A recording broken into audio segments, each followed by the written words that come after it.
Welcome back to the channel সবাইকে। যারা তোমরা আজকে আমাদেরকে প্রথমবার দেখছো, হাই গাইজ, আমি ঝেলেক, আমার হাজবেন্ড তন্ময়। অনেক দিন পরে লং ভিডিও দিচ্ছি, তার জন্য প্রথমেই বলি সরি। রিসেন্টলি লাইভে এসে তোমাদের সাথে সবটাই শেয়ার করেছি যে কেন লং ভিডিও দিচ্ছিলাম না, but again I would love to be on track. So যেরকমভাবে তোমরা মোটিভেট করো সবসময় করতে থেকো। আজকে আমাদের দুজনেরই ছুটি ছিল, তো বেরিয়েছি খুব ইম্পর্ট্যান্ট একটা কাজ করতে। সেই কাজটা করতে যাওয়ার আগে ভাবলাম পেট পুজোটা করি, বাড়িতে রান্না করলে দেরি হয়ে যেত, তাই ভাবলাম আগে পেট পুজো করি। খেতে চলে এলাম বাঙালি খাওয়ার, সেটা হচ্ছে আরসালানে বিরিয়ানি। এর থেকে ভালো কি আর কিছু হতে পারে বলো? মেনু দেখে এবার ভাবছি কি খাবো। বিরিয়ানি তো খাবোই অফকোর্স, তার সাথে ভাবছিলাম কি স্টার্টার নেব। তারপর তন্ময়কে বললাম স্টার্টার নিও না, কারণ বিরিয়ানির পোর্শনটা এত বেশি থাকে যে আমরা দুজনে মিলে একটা প্লেট শেষ করতে পারি না, আর স্টার্টার নিলে সেটা ওভার হয়ে যায়।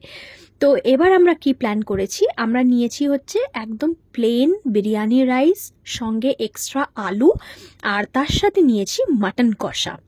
ভাবলাম প্রতিবার তো এখানে এসে মাটন বিরিয়ানি খাই, তো এবার এখানের মাটন কষাটা ট্রাই করি। আমরা এখানে দুবাই আসার পর থেকে মাটন কিনে খাইনি বাইরে থেকে, মানে বাড়িতে এনে যে রান্না করে খাবো, ভাবছি কিরকম টেস্ট হবে, কারণ এখানের চিকেনের একদম টেস্ট নেই। তাই মাটনটাও কি ওরকমই হবে নাকি ভেবে ভেবে না বাইরে থেকে কিনে আনা হয় না মাটন, এসে যে বাড়ি রান্না করবো কষিয়ে, সেটা আর মানে ইচ্ছে করে না।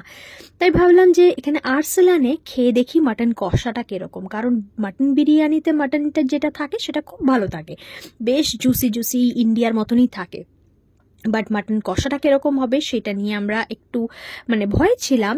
বাট থ্যাংক গড আমরা এটা অর্ডার করেছি, মাটন কষার সাথে biryani, and it was too yummy. আর ওখানে বসে খেলে সাইড ডিশ অনেক কিছু দেয়, মানে অনেক রকমের স্যালাড দেয়। ওইদিকে দেখতেই পাচ্ছ একটা এক্সট্রা আলু নিয়েছি, আর পোর্শন সাইজও দেখতে পাচ্ছ কতটা, একটা প্লেটে মানে প্রচণ্ড, দুজনের মিলে অনেক বেশি হয়ে যায়। সো একদম ফুল ফিলিং একটা লাঞ্চ, খুব পছন্দের একটা লাঞ্চ করে যাব হচ্ছে আমরা কাজ করতে। আচ্ছা, কি কাজ? সেটা হচ্ছে আমার পাসপোর্টটা এক্সপায়ার করছে। রিসেন্টলি আমার পাসপোর্ট এক্সপায়ার করছে, এবার সেটা তো রিনিউ করতে হবে, সেটা রিনিউ করতে দিতে যাচ্ছি। তো আমরা আজকেই ডেটটা পেয়েছি, তো দুজনেরই অফ পড়বে সেরকমভাবে আমরা ডেটটা নিয়ে নিয়েছি। আর আমার পাসপোর্ট তো আমার কাছে থাকে না, আমার পাসপোর্ট থাকে হচ্ছে অফিসে, বিকজ এখানে আমার অফিসে আমাকে পাসপোর্ট সাবমিট করতে হয়েছে, কারণ আমি যেহেতু ক্যাশ হ্যান্ডেল করি। তো এটা রুল আছে জানোই, যারা ক্যাশ হ্যান্ডেল করে তারা পাসপোর্ট রাখতে পারে না। যেমনি তন্ময়ের পাসপোর্ট তন্ময়ের কাছে আছে, বিকজ ও ইউজুয়ালি খুব একটা ক্যাশ হ্যান্ডেল করে না, ও তো কার্ডস অ্যান্ড অল মেন। আর কি বলতো, আমার ক্যাশ আমার কাছে থাকে, মানে অফিসে যে ক্যাশটা আমি হ্যান্ডেল করি প্রতিদিন গেস্টের সাথে, সেই জন্য আমাদের ফ্রন্ট অফিসেরই খালি আমাদেরকে পাসপোর্টটা সাবমিট করতে হয়। বুঝতেই পারছো, যেহেতু মানে যদি আমি পাসপোর্ট নিয়ে ক্যাশ নিয়ে পালিয়ে যাই, মানে এইগুলো আর কি কনসেপ্ট বেসিক্যালি। ওয়ারাজ এফএনবি বলো, ফুড অ্যান্ড বেভারেজ বলো, হাউসকিপিং বলো, ওদের পাসপোর্ট ওদের কাছেই থাকে। এবার আমি অফিসে আগে থেকে অ্যাপ্লিকেশন দিয়ে সেই পাসপোর্টটা নিয়ে এবার ফাইনালি আমাকে পাসপোর্ট রিনিউ করাতে যেতে হচ্ছে। এটাই ভাবছিলাম, যদি ইন্ডিয়া যাওয়ার পর পাসপোর্টটা রিনিউ করতাম অনেক কমে হয়ে যেত, বাট এখান থেকে করছি, খুব বেশি এক্সপেন্সিভ পড়ে গেছে।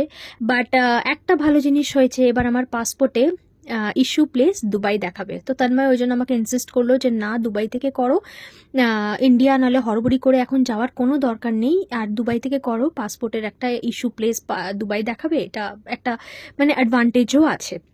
বললাম ঠিক আছে, একটু এক্সপেন্সিভ পড়ে গেলেও এখান থেকেই করি। আর বাড়ির সামনেই আমরা চলে এলাম ট্যাক্সি করে, এই মলটায় চলে এলাম, ওয়েসিস মল এখানে আছে, সেই মলটায় এসে আমরা টাইমের আগেই অনেক পৌঁছে গেছি। তো ওরা বললো যে আপনারা একটু ঘুরে আসুন, একদম এক্স্যাক্টলি টাইমের মধ্যে ওখানে ঢুকতে হবে আর কি। তো এই যে পাসপোর্ট অফিস, এটা হচ্ছে ইন্ডিয়ান পাসপোর্টের ইয়ের জন্য, সব এত ইন্ডিয়ান, মানে দুবাই আসার পরে আমি প্রথমবার দেখলাম একসাথে। মানে কি ভালো লাগছিল যে সব ইন্ডিয়ান দেখছি, অন্য কোনো ন্যাশনালিটি নেই। তো যাই হোক, ওখানে যে গেলাম, গিয়ে বললো যে না, আপনারা একদম টাইমের সময় আসুন। তো ফাইনালি এবার টাইম হয়ে গেল, টাইম হয়ে তন্ময়কে টাটা বলে চলে গেলাম। তন্ময় এখানে বসছিল, বাট তারপরে আবার তন্ময়ও ঢুকলো, দুজনে মিলে একসাথে কাজ সেরে পাসপোর্টটা সাবমিট করে দিলাম। এবার নতুন পাসপোর্টে স্ট্যাম্প হয়ে নতুন পাসপোর্ট রিনিউ হয়ে আসবে, আর এই পুরনো পাসপোর্টের সাথে নতুন পাসপোর্টটা একসাথে স্টেপল হয়ে দুটো ঝটপট আমার কাছে ফিরে আসবে। 7 to 30 ওয়ার্কিং ডেজ লাগবে বললো, তো ওটা চলে আসবে। এখন আমার কাছে ওটা আসেনি, অফিসেরই অ্যাড্রেস দিয়ে দিয়েছি, অফিসেই চলে আসলে আমি ওটা রিসিভ করে নিতে পারবো। হয়ে গেল একটা বিশাল বড় কাজ, এটা অনেক দিন ধরে পেন্ডিং ছিল, কারণ রিসেন্টলি আমার পাসপোর্ট এক্সপায়ার করছে, এটা করতেই হতো। তারপরে এই সুপার মার্কেটটা একটুখানি ঢুকলাম টুকটাক কিছু কেনার জন্য। টুকটাক কিছু কিনতে গিয়ে তো আবার সেই কিনে নিয়ে যাচ্ছি যেগুলো যেগুলো ভাল লেগেছে আর কি। আমি তানমাইকে বলছিলাম যে মশালা কোলা খাবো, ইয়েতে বলছিলাম, আর্সেলানে বলছিলাম, তখন না আর সময় হয়ে উঠলো না। ভাবলাম যে না, বেরোই আগে, কাজটা করতে যেতে দেরি হয়ে যাবে, আর এমনিও পেট পুরো ভরে গেছে, আর এখন মশালা কোলা খাবো না। তানমাই সেটারই ব্যবস্থা করলো আর কি সুপার মার্কেটে গিয়ে, যাতে মশালা কোলা আমাকে বাড়িতে নিয়ে গিয়ে খাওয়াতে পারে। যাই হোক, বাড়িতে চলে এলাম, এই কোকা কোলার এটা নিয়ে এলাম, 0 সুগারের এটা, আর এই যে চানাচুরগুলো নিয়ে এলাম, চানাচুর নিয়ে এসেছি, আর একটু ভুজিয়া আছে, তারপরে ব্রাউন সুগার আছে, আমার চায়ের জন্য সুগার শেষ হয়ে গেছে, ব্রাউন সুগারটা আছে, এদিকে ব্ল্যাক সল্ট নিয়েছে, ওইদিকে চাট মশালা নিয়েছে, আর জলজিরা পাউডার নিয়েছে।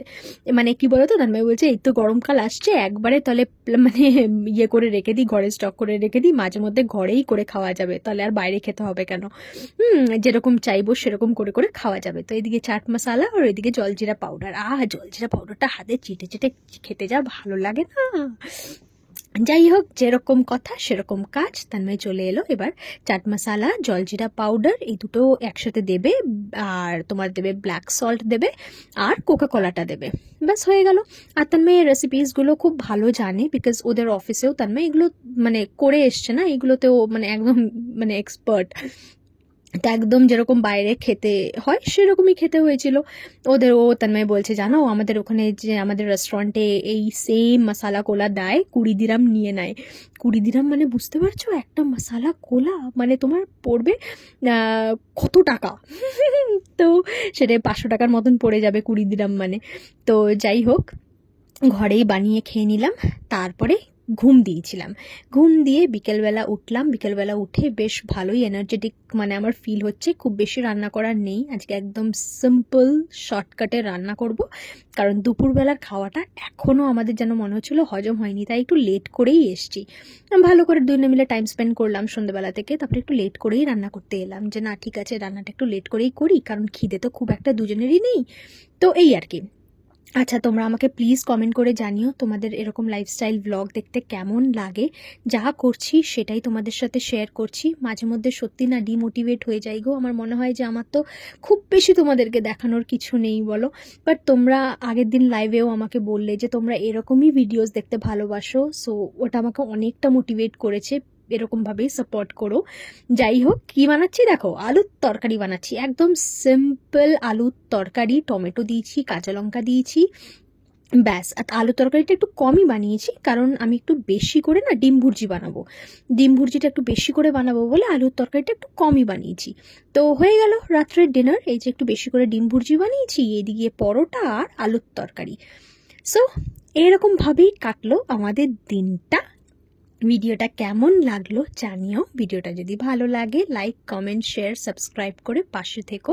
আজকের ভিডিওটা একটুখানি ছোট হয়েছে, but I promise I will be back soon with another video. নিজেদের খেয়াল রেখো, সুস্থ থেকো, ভালো থেকো, টাটা।